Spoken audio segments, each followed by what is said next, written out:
এখন আমরা অঙ্ক নাম্বার 7 সলভ করব। দেখো অঙ্কে কি বলা আছে, simplify 3 to the power m plus 1 divide by 3 to the power m whole to the power m minus 1 ভাগ 9 to the power m plus 1 divide by 3 to the power m minus 1 whole to the power আবার আছে কত m plus 1। এই অঙ্কটাকে সরল করতে বলা হয়েছে। প্রথম আমরা অঙ্কটা তুললাম। এখন আমরা দেখো ভালো করে খেয়াল করে, সব জায়গায় ব্যাচ আছে কত 3, কিন্তু এক জায়গায় দেওয়া আছে ব্যাচ কত 9। তাহলে 9কে ভেঙে ব্যাচগুলো আমরা কী করবো, সেম করব। তাহলে আমরা অঙ্কটা শুরু করি। দেখো এদিকে দেওয়া আছে কত 3 টু দি পাওয়ার কত m প্লাস 1 লিখলাম। নিচে দেওয়া আছে 3 টু দি পাওয়ার m আবার whole to the power m minus 1, অর্থাৎ পাওয়ার উপরে পাওয়ার। উপরে পাওয়ার থাকলে পাওয়ারে কী হবে, গুণ। অর্থাৎ m দ্বারা m মাইনাস 1কে গুণ করব।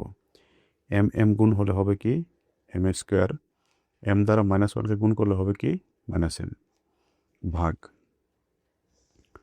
এদিকে 9কে ভেঙে আমরা লিখতে পারি কত 3 স্কোয়ার, আবার হোল টু দি পাওয়ার আছে কত m প্লাস 1। নিচে আছে কত 3 to the power m minus 1 আবার whole to the power m plus কত 1, m প্লাস 1। এখন আমরা কি করব, পাওয়ার উপরে পাওয়ার থাকলে পাওয়ারে গুণ হবে সূচকের নেমে। এই ক্ষেত্রে আমরা যদি m-কে a ধরি, 1-কে b ধরি, a minus b into a plus b, সূত্র হবে কি a square minus b square, অর্থাৎ 3 to the power m square minus 1 square. এখন দেও উপরে নিচে আছে, অর্থাৎ ভাগ অবস্থা আছে এবং বেজগুলো কি আছে সেম আছে। এই ক্ষেত্রে আমরা পাওয়ারগুলো কি করব, বিয়োগ করব।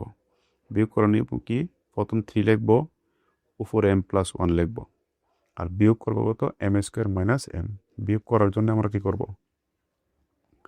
চিহ্নগুলো পরিবর্তন করে দেব। অর্থাৎ প্লাসের m স্কোয়ার হবে কি মাইনাসের m স্কোয়ার, মাইনাসের m হবে কি প্লাসের m। ভাগ দিয়ে আমরা এদিকে কী কাজ করবো, দেখো 3 square whole to the power m plus 1, অর্থাৎ পাওয়ার উপরে কি আছে পাওয়ার। এক্ষেত্রে পাওয়ারে গুণ হবে। লিখবো কত 2 দ্বারা 3 লিখলাম, 2 দ্বারা m প্লাস 1কে গুণ করব।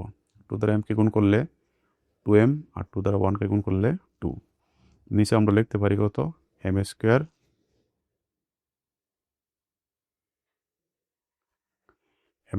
মাইনাস 1, 1-এর উপরে স্কোয়ার দিলে যা, না দিলে তাই। এখন আমরা করব, দেখো কি 3 লিখলাম, এদিকে আছে m, এদিকে আছে m এ যোগ করলে হবে কি 2m, মাইনাসের m স্কোয়ার প্লাসের কত 1 ভাগ দিলাম। উপরে নিচে আছে, এর মানে ভাগ অবস্থা আছে, তো পাওয়ারগুলো কী হবে বিয়োগ।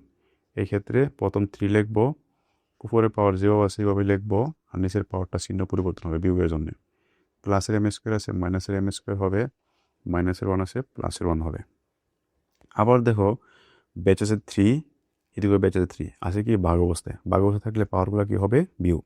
ভাগ অবস্থা থাকলে বেস সেম থাকলে পাওয়ার কী হয় বিয়োগ। এই ক্ষেত্রে প্রথম আমরা লিখব কত 3 টু দি পাওয়ার কত 2m minus m square plus কত 1।